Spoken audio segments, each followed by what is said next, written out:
Meemma akkamitti jirta achi? Narrafa jedhus afataaf boraati naaf hin mijaa'u. Naannoo asuma ammee bineensettis nyaatte sanaan maal jetta? Maal badii koo maalumaaf namni adiisii baatee natti guyyaan dhufu.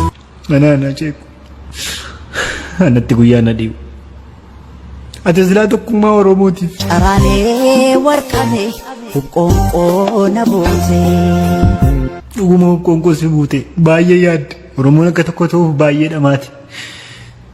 Siin milkaa'ee nafti garuu tokkummaa Oromoof akka sana hiitee uubi qoonqoo si dhummee akkasumaan waan hafu sitti fakkaatee ture. Anaatti hin fakkaanne.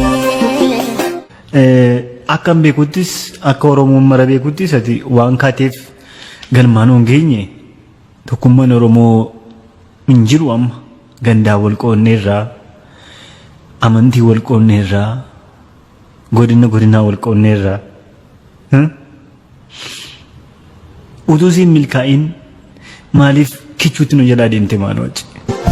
Galma kootisi na jalaa fagaate. Sababa jalaa fagaatteef dhiistee deemte haa ta'u. Egaa dachee naga liqimsitee of keessa si gashatte tutureera. Akkamii amalli dachee? Gara jabeettiidha malaa namaan himtu. Hacee warra ergumaati boqotte iyyuu maqaa kee dallalaan jiranuuf maal jetta? Anaan na qabattee maaf anaan na miidhita. Jedhamne kan miidhamnu irratti faayidaa siyaasaaf jecha hekeraa kee illee boqochisaan jiran miti hacee. Kana aarsi bifum tokkoon meeqan du'e bifum tokkoon meeqan du'e. Dhuguma meeqa duute? Biyyi tokko du'aati meeqa duute beektaa? Goota. Egaa ati dabartee booda waan amma Oromoon keessa jiru kana otoo dhageessee hoo maal jettaa hacee?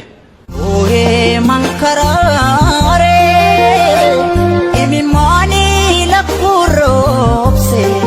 Amma iyyuu rakkoon Oromoon dhaabbanne maceeku. Ananii jedhamee fiidan anaa nyaatu biyya qomoodiyyan. Kun hundi maaliif Oromoo irratti ta'a garuu? Dubbii keenya takkan taane. Darara kana hunda kan nuti agarruuf kan nuti biliqas hidhamneefoo. Walii guduunfuuf sakaaluun dantaa taate walii gamnee rakkoonis keenya taate. Siiniyyuu kanarra biraas hidhamnu kaleessa maqaa baay'ee sirra keenya irra miti. Naaf gameera waawuu. Silaa kan sitti duulu. Namaa bineensan qabu.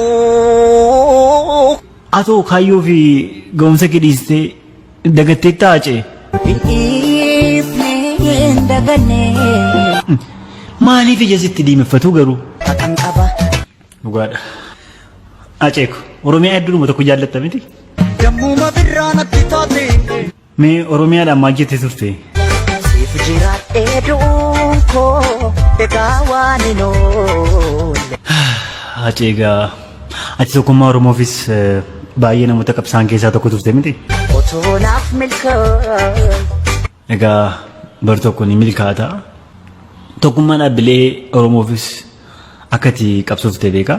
Har'aa boreetti kana fidee. Hacee sababa hangaa irratti Oromoon tokko ta'uu dhiisee gandaaf godinaan wal qoodeef deebii argattee qabdaa laata? Eenyuun na deebisee. Siif milkaa'ee bar tokko ta'uu Oromoon tokko ta'ee maal jetta? Kunoo har'as annan jira. Eeyyee dhuguma ta'uu Oromoon tokko ta'ee wal qooduu dhiisee tokkummaan dhufte. Hacaaluun kaayyoon isaa kana sababa tureef jirtaa jenna nus sila. Ati mee dhimma Oromoo facee? Fira kootiin gargar ba'e fira faana gargar ba'e. Dhuguma Oromummaa si galaafate. Oromoof jiraachuutiif malee utuu akkuma warra kaaniitti jirtatee yoona lafa barbaadde akka barbaaddetti jiraatta. Tokkuma warra kaanii ta'e.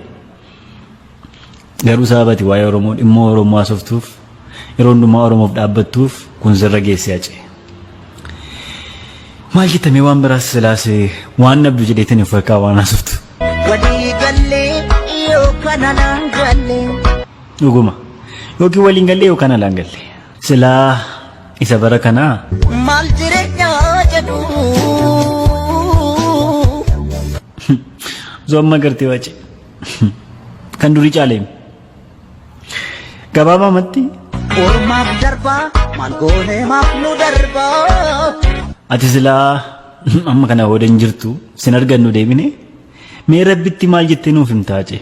Mee yaa Rabbi yaa gooftaa koo tokkicha koo mootii hundaa walii galiitii nu tolii dandeessa harka qabda. Kana leeliin jedha quuqaa keessa keetii. Ofiittan hima asaasiin. Dubbannaan dubbiidha silaa. Hacee maaliif garuu madaa kee agarree nuyi si hubachuu dadhabne? Keessa kiyyattan dhiigana waraana nuun dhiigu. Tu walitti dhidhatee illee silaa dhiiga kee agarree si wallaanne turre kaa.